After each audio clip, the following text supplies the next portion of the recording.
उद्धरते जगन्निवहते भूगोलमुद्बिभ्रते दैत्यान् दारयते बलिं छलयते क्षत्रक्षयं कुर्वते पौलस्त्यं जयते हलं कलयते कारुण्यमातन्वते म्लेच्छान् मूर्छयते दशा कृतिकृते कृष्णाय तुभ्यं नमः। सर्वेभ्यः नमस्काराः। जयदेव विरचित पद्येन अद्य मया एषा कक्षा आरब्धा। यतोहि अद्य जयदेवस्य विषये वयं ज्ञास्यामः। जयदेवेन गीतगोविन्दे एतत् पद्यं विरचितम्। अत्र दशावतारवर्णनमस्ति। काव्यप्रकाशस्य पठनात् प्राक् अस्माभिः काव्यशास्त्रेतिहासः अवश्यमेव ज्ञातव्यः। तत्र केचन निहितार्थाः वर्तन्ते, कतिचन कारणानि सन्ति। अतः मया अयम् उपक्रमः कृतः। तर्हि अस्मिन् क्रमे अस्माभिः वेदादारभ्य वाग्भटपर्यन्तं गतकक्षासु बहूनाम् आचार्याणां विषये ज्ञातं, तेषां ग्रन्थानां विषये चर्चितं, पुनश्च तेषां किं वैशिष्ट्यं वर्तते, काव्यशास्त्रजगति तेषां किं स्थानम् अस्ति, तस्मिन् विषये अस्माभिः बहव्यः चर्चाः कृताः। तर्हि अत्रैव किञ्चित् अग्रे गच्छामः। वाग्भटपर्यन्तं तु भवन्तः ज्ञातवन्तः। अब उनके आगे हम देखते हैं तो दिखाई देते हैं शोभाकर मित्र नामक आचार्य, जो कि 13वीं शताब्दी के पूर्वार्ध में हुए। और इनका काल जो निर्धारित विद्वानों ने किया उसमें मुख्य संकेत यह प्राप्त हुआ कि जो रुय्यक ने अलंकार सर्वस्व लिखा, उसकी टीका की जयरथ ने, विमर्शिनी नाम की। गतकक्षासु भवद्भिः एतद् ज्ञातमासीत्। तत्र विमर्शिनी टीकायां शोभाकरस्य मतानां खण्डनं वर्तते। अतः विद्वद्भिः उक्तं कि शोभाकर मित्र जयरथ के पूर्ववर्ती है, क्योंकि शोभाकर के मतों का खंडन जयरथ की विमर्शिनी टीका में प्राप्त होता है।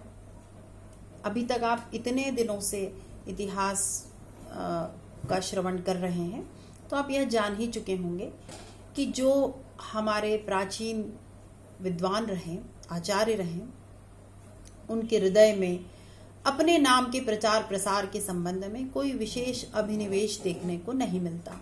अतः उनका काल, उनका वंश, उनका जन्मस्थान हमें ज्ञात नहीं होता, बहुधा नाम भी ज्ञात नहीं होता। उनका जीवन केवल ज्ञान की साधना, तपस्या और उसके प्रचार प्रसार के लिए ही समर्पित था। और इसी कारण भारतीय इतिहास किसी भी विधा का हो, किसी भी शास्त्र का हो, उसकी विडंबना ही यही है कि वहाँ काल निर्धारण में हमारे सम्मुख बहुत सारी समस्या आती है। किंतु फिर भी अंतः साक्ष्यों के आधार पर अनेक विद्वानों ने, इतिहासविद ने इस क्षेत्र में कार्य किया है और उन ग्रंथों के गूढ़ अध्ययन पूर्वक यह प्रमाणित किया है कि कौन आचार्य पूर्ववर्ती थे, कौन उत्तरवर्ती थे। तो इस दृष्टि से शोभाकर मित्र जयरथ के पूर्ववर्ती सिद्ध होते हैं। अलंकार शास्त्रस्य विकासे एतेषां महत्वपूर्ण योगदानः वर्तते एव। अनेन अलंकार रत्नाकर ग्रन्थः विरचितः। सूत्रवृत्त्या अयं ग्रन्थः लिखितः वर्तते। अस्मिन् ग्रन्थे 100 अलङ्काराणां गूढमीमांसा अस्ति। ग्रन्थस्य वैशिष्ट्यम् एतदस्ति यत् ये अलङ्कारवादिनः आचार्याः सन्ति, तैः अपि केचन अलङ्काराः न प्रोक्ताः। ते अलङ्काराः शोभाकरमित्रेण स्वग्रन्थे उक्ताः। प्रप्रथमं तत्रैव लभ्यन्ते अचिन्त्य, अभेद, अवरोह, अनुकृति, आपत्ति, अशक्य इत्यादयः अलङ्काराः प्रप्रथमं शोभाकरमित्रेण स्वग्रन्थे उक्ताः। अतः काव्यशास्त्रेतिहासे अस्य महत्वपूर्णं स्थानं कथ्यते। तो ये जो नए अलंकार इन्होंने बताए, यह अलंकारवादी आचार्यों के ग्रंथों में भी प्राप्त नहीं होते। तो इस दृष्टि से काव्यशास्त्र के विकास में, अलंकारों के विकास में इनका एक महत्वपूर्ण स्थान माना जाता है। अग्रे किंचित जैनाचार्याणां परंपरां पश्यामः। गतकक्षासु हेमचंद्राचार्य विषये भवद्भिः श्रुतमेव आसीत्। तो इन जैन आचार्यों की श्रृंखला में जब हम दृष्टिपात करते हैं तो 13वीं शताब्दी के उत्तरार्ध में नरेंद्र प्रभ सूरी का नाम दिखाई देता है। इनकी जो प्रसिद्ध रचनाएं थी वे थी अलंकार महोदधि, काकुत्स केली, विवेक पादप और विवेक कलिका।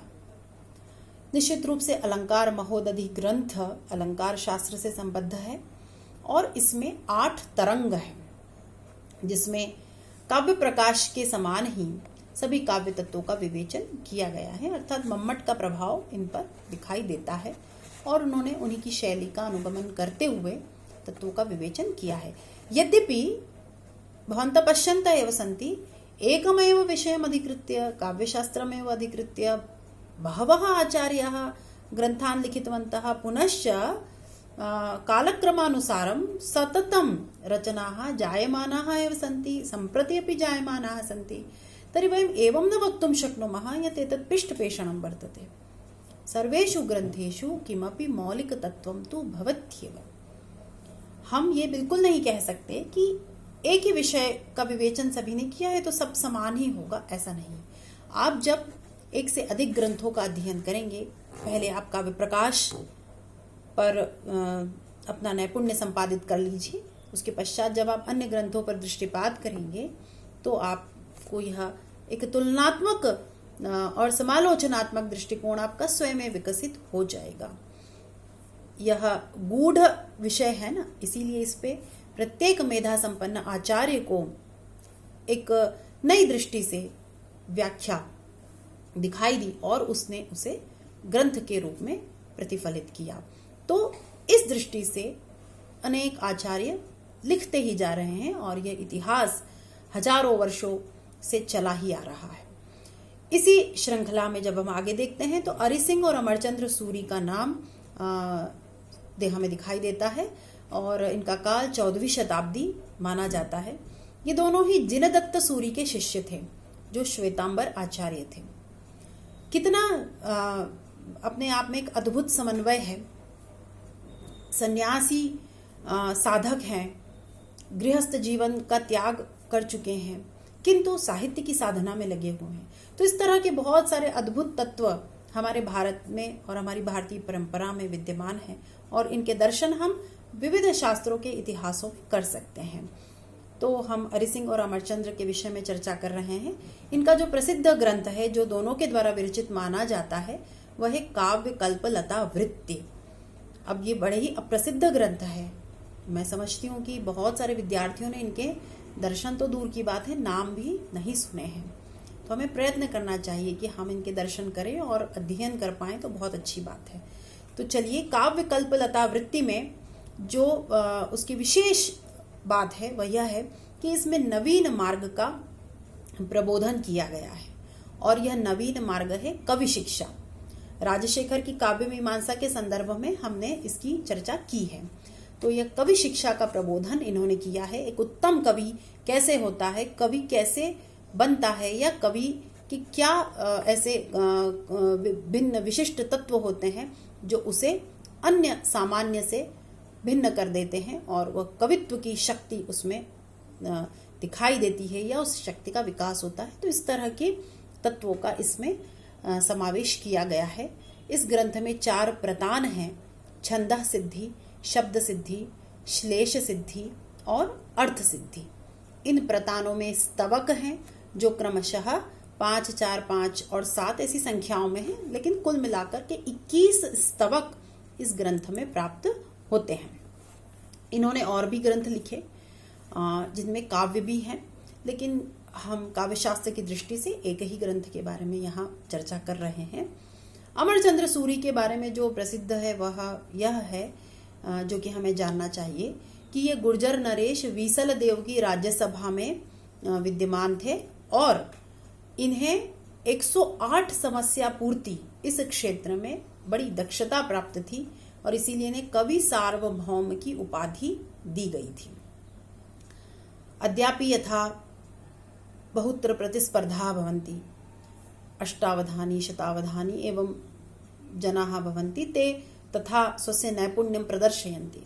तो ये परंपरा हमारे प्राचीन काल से चली आ रही हमारे देश में, और इस तरह के विद्वान हुआ करते थे जो एक क्रम से 108 समस्याओं का श्रवण करते जाते हैं और फिर उनका उत्तर क्रमानुसार देते चले जाते हैं। तो क्या अद्भुत स्मरण शक्ति रही होगी।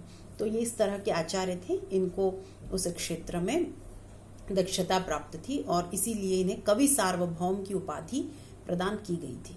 जिन अरि सिंह का नाम इनके साथ लिया जाता है वे इनके कला गुरु भी थे, ऐसा जैन प्रबंधों में उल्लेख प्राप्त होता है।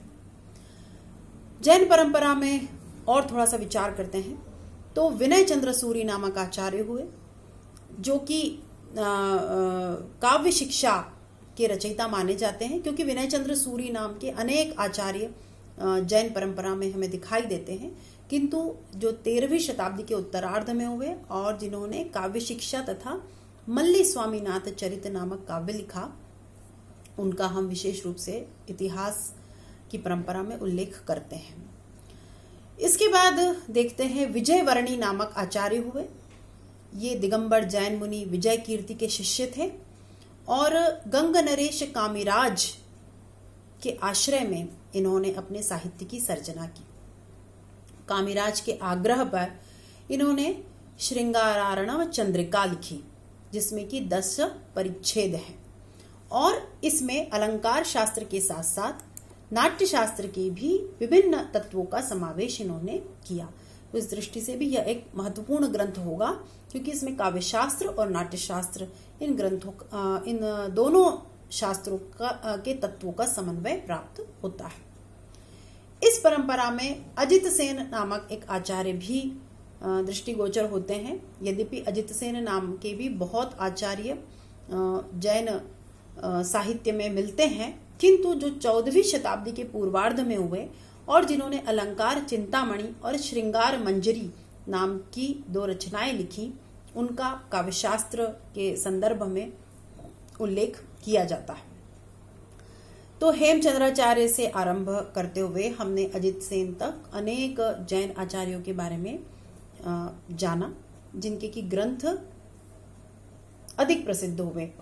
इन आचार्यों की श्रृंखला और भी सुदीर्घ अवश्य होगी और उनके ग्रंथ भी अनेक रहे होंगे, क्योंकि जैन जो परंपरा है उन्होंने तपस्या और साधना पूर्वक न केवल उन ग्रंथों का प्रणयन किया, अपितु उनकी इस परंपरा में हम देखते हैं कि वे इन ग्रंथों के अध्ययन के लिए भी आग्रह करते हैं और इनके अध्ययन और इनके संवर्धन के लिए प्रयत्नरत भी दिखाई देते हैं। तो यह जो जैन आचार्यों का अवदान है यह अपने आप में आदरणीय है, महनीय है। अब हम बात कर रहे हैं जो अत्यंत महत्वपूर्ण आचार्य हुए काव्यशास्त्र के इतिहास में, जयदेव, जिनका काल 11वीं शताब्दी का उत्तरार्ध माना जाता है। उसमें भी जो संकेत है वह यह है कि जो रुय्यक ने विकल्प और विचित्र नामक अलंकार सर्वप्रथम कहे थे, उनका उल्लेख जयदेव करते हैं और जयदेव के पद्यों को शारंगधर पद्धति में उद्धृत किया जाता है, जिसका समय 1363 ईस्वी माना गया है। तो एक सीमा बनाई विद्वानों ने कि रुय्यक के बाद ये हुए होंगे और 1363 के पूर्व या लगभग इस काल में जयदेव हुए होंगे, किंतु मम्मट और रुय्यक के तो पश्चादवर्ती थे, यह निश्चित है। तो इस तरह से जयदेव का काल निश्चित हुआ और अब हम विद्या का एक नया केंद्र देख रहे हैं। इदानीं पर्यन्तम अस्माभिः दृष्टम कश्मीरे बहूनां ग्रंथानां सर्जना जाता, पुनश्च दक्षिणे पुनः अस्माभिः दृष्टं गुजराते, यत्र जैन आचार्याणामपि महती परंपरा आसीत्। इदानीं पश्यामः बंगाल प्रदेशम। तो जो बंगाल का क्षेत्र था, बंग देश भी जिसको कहा गया, वहां पर अब हम काव्यशास्त्र किस तरह से यात्रा कर रहा है और विकास को प्राप्त कर रहा है, इसको देखते हैं। तो बंग देश में वल्लाल सेन के पुत्र लक्ष्मण सेन की राज्यसभा में जयदेव रत्न के समान माने जाते थे। और उसमें और भी कुछ आचार्यों के नाम प्राप्त होते हैं। गोवर्धनाचार्य, जिन्होंने की आर्या सप्तशती लिखी, वह भी अपने आप में एक महत्वपूर्ण ग्रंथ है। और इसके अलावा शरण कवि, उमापति और कविराज। तो इस तरह से ये जो 5 आचार्य थे, जयदेव, गोवर्धनाचार्य, शरण कवि, उमापति और कविराज, ये 5 जो कवि थे ये लक्ष्मण सेन की राज्यसभा के रत्न थे, ऐसा विभिन्न ग्रंथों में उल्लेख प्राप्त होता है। जयदेव के जो प्रसिद्ध ग्रंथ है वे है चंद्रालोक, जो कि अपने आप में एक विशिष्ट ग्रंथ है, जिसका कि आज तक बड़े ही जो कहेंगे कि आग्रहपूर्वक अध्ययन के लिए अलंकार शास्त्र के आचार्य उसका अध्ययन करने के लिए प्रेरित करते हैं। और विभिन्न कक्षाओं में, परीक्षाओं में इस चंद्रालोक ग्रंथ को रखा जाता है, जो कि इसके महत्व को प्रमाणित करता है। इसके अलावा जो प्रसन्न राघव नाटक और गीत गोविंद काव्य इनके द्वारा लिखा गया, वे भी अपने आप में अद्भुत और विशिष्ट ग्रंथ हैं। तो जयदेव की जो साहित्य सर्जना थी, उसने काव्य और काव्य शास्त्र दोनों ही क्षेत्र में अपना योगदान दिया। सुमित्रा देवी और महादेव के ये पुत्र थे, अर्थात इनके माता पिता का नाम सुमित्रा देवी और महादेव है, ऐसा इनके ग्रंथ में प्राप्त होता है। यद्यपि इसमें कुछ मतांतर भी प्राप्त होते हैं, किंतु बहुमत से यह कहा जाता है कि इनकी माता सुमित्रा देवी थी तथा इनके पिता महादेव थे। और उत्कल प्रदेश के बिल्व बिंदु ग्राम में इनका जन्म हुआ। इनकी पत्नी पद्मावती थी। इनके जो जन्म स्थान के विषय में भी मतभेद पाया जाता है कि ये उत्कल क्षेत्र के थे या दक्षिण के थे, या यह जो बिल्व बिंदु ग्राम है यह कौन सा क्षेत्र रहा होगा। लेकिन बहुमान्य तो यही है कि यह लक्ष्मण सेन की सभा में पंचरत्नों में से एक थे और इन्होंने ये 3 महत्वपूर्ण रचनाएं लिखी हैं। तो हम इतिहास की दृष्टि से जो प्रामाणिक तथ्य है उनका श्रवण करते हैं, उनका स्मरण करते हुए आगे बढ़ते हैं और इनके ग्रंथों के विषय में जानते हैं। तो जो चंद्रालोक नामक ग्रंथ है, यह आप में से बहुत सारे विद्यार्थियों ने अवश्य पढ़ा होगा। जिन्होंने नहीं पढ़ा है, जो प्रथम बार काव्य शास्त्र या काव्य प्रकाश के विषय में जानने के लिए यहाँ उपस्थित हुए हैं, उनके लिए थोड़ा सा परिचय ग्रंथ का मैं दे देती हूँ कि इसमें 350 अनुष्टुप छंद है और 10 मयूख है, जिनमें काव्य शास्त्र के तत्वों का विवेचन किया गया है। काव्य लक्षण, काव्य हेतु, वाग विचार, दोष निरूपण, काव्यांग निरूपण, काव्य गुणों का निरूपण, शब्दालंकार, अर्थालंकार, रस, भाव, रीति, वृत्ति, शब्द शक्ति, गुणीभूत व्यंग्य, लक्षणा, अभिधा, इस तरह से काव्य के सभी तत्वों का जो संग्रहण है और उन पर अपनी मौलिक अवधारणाओं के साथ, मौलिक व्याख्या के साथ में जो विवेचन है वो जयदेव ने अपने इस ग्रंथ में किया है। और इसीलिए परवर्ती शास्त्रकारों में यह ग्रंथ बहुत लोकप्रिय हुआ। इसके बारे में प्रसिद्धि है, चंद्रालोको विजयताम शरदागम संभवः हृदयः कुवलयानंदः। तो ये इस तरह की जो संस्तुतियां और जो प्रशंसा प्राप्त होती है वो इस ग्रंथ के बारे में हमें सुनाई देती है। और इस ग्रंथ पर जो टीकाओं की संख्या है उसको भी हम देखते हैं, तो यह ग्रंथ अपने आप में महत्वपूर्ण है, ऐसा हम स्वयं ही समझ जाते हैं। अप्पय दीक्षित ने जो कुवलयानंद लिखा वो इसी ग्रंथ के अलंकार प्रकरण को लेकर के लिखा। जयदेव के अलंकार विवेचन का वैशिष्ट्य यह है कि उन्होंने जो अनुष्टुप श्लोक में रचना की उसमें पूर्वार्ध में लक्षण दे दिया और उत्तरार्ध में उदाहरण दे दिया। इसीलिए ये विद्यार्थियों के लिए सरल हो गया, सहज बोधगम्य हो गया और स्मरण के लिए बहुत सरल हो गया। तो इसके अलंकार प्रकरण को विशेष रूप से आज भी पढ़ाया जाता है और पढ़ने के लिए प्रेरित किया जाता है, क्योंकि उसका स्मरण जो है वह सरल है अन्य ग्रंथों की अपेक्षा। इसलिए इस ग्रंथ पर अनेक टीकाएं लिखी गई, जैसे हमने अभी कुवलयानंद के बारे में जाना। और जो अन्य टीकाएं हैं वे है प्रद्योतन भट्टाचार्य की शरदागम, जिसके विषय में भी हमने संस्तुति भी जो प्रशंसा युक्त वाक्य था वो भी देखा। वैद्यनाथ पायगुंडे ने भी टीका लिखी, रामा नामक टीका। और विश्वेश्वर पंडित जो कि गागा भट्ट के नाम से भी प्रसिद्ध है, उन्होंने सुधा नामक टीका जयदेव के चंद्रालोक पर लिखी।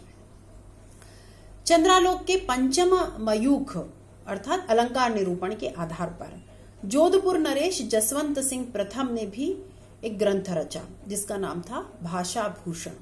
तो उनका एक एक मयूख भी अपने आप में वैशिष्ट्य को धारण करता है, जिस पर कि कई ग्रंथों की रचना हुई।